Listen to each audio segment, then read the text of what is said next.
Let's bring in Dan Roberts. He's the co-founder and co-CEO. And Dan, most people think renewables aren't a great way to power data centers because you got to have that perfect always-on energy. Welcome. Thanks for having me, Kelly. Oh, look, I think that's a bit of a misconception. The reality with data centers is they are connected to utility grids that underwrite the intermittency from renewables.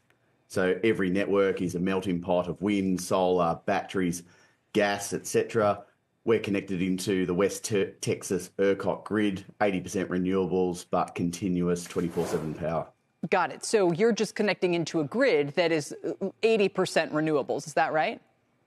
That's spot on, but it gets better because we've got an algorithm that automatically puts our computers to sleep when power prices go up. So when the wind stops blowing, the sun stops shining, there's a weather event, network outage, we're able to automatically put our computers to sleep and give that power back to the market, a bit like a demand-side battery. So tell me why, this is a prime opportunity for the explosion we're seeing in AI and obviously the continued demand for mining Bitcoin. Well, it's all about power. It's the power story. And you're seeing hyperscale CapEx forecasts for AI growing 65, 70% year on year, over $300 billion in 2025. And there just isn't enough power to fuel this appetite for AI demands, let alone Bitcoin as well. If you assume just half of that $300 billion CapEx is going into NVIDIA GPUs, that's over 10 gigawatts of additional demand. Morgan Stanley are forecasting a shortfall of 36 gigawatts of power in the next 3 years. And yes, we've secured 2.3 gigawatts of grid-connected power, but it's still not enough.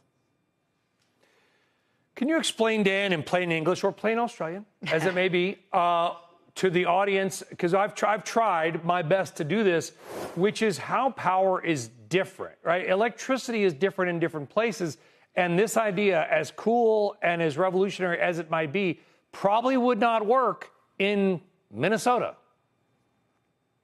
Yeah, look, it's about large quantities of electricity, but it's not just enough to get the electricity. You've got to step it down to a usable level. And all of that takes time and many years of development, permits, planning, network study. If we take that 10 gigawatt number, that's equivalent to 10 million washing machines. You can't go and plug washing machines into a high voltage transmission line. There's a very lengthy process you have to go through in order to step down that power to a usable voltage, let alone procure all of the components, chillers, generators, steel, concrete, low voltage transformers. So there's a lot that needs to happen over a multi-year time horizon to actually deliver this power, deliver this data center capacity.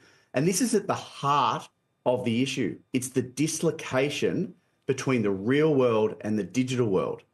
We've got these digital world exponential trends, whether it's Bitcoin going from zero to a $2 trillion market cap over the last 15 years, whether it's AI going from no one talking about it 18 months ago to being the latest, biggest thing today. Right.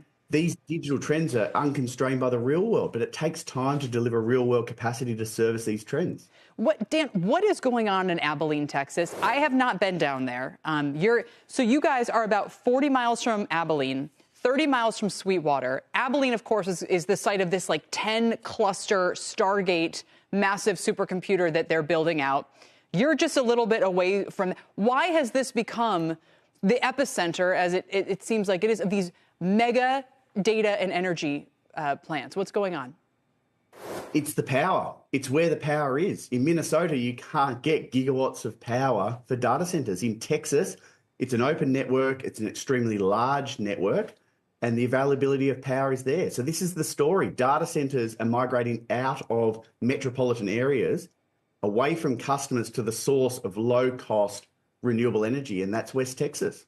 Low-cost, the source of low-cost lots of wind, lots of sun. Energy is West Texas. It's Boone Pickens. It's lots of wind, lots of sun. Never would have thought that 50 years ago, and here we are. Dan, thanks so much. Appreciate you joining us today.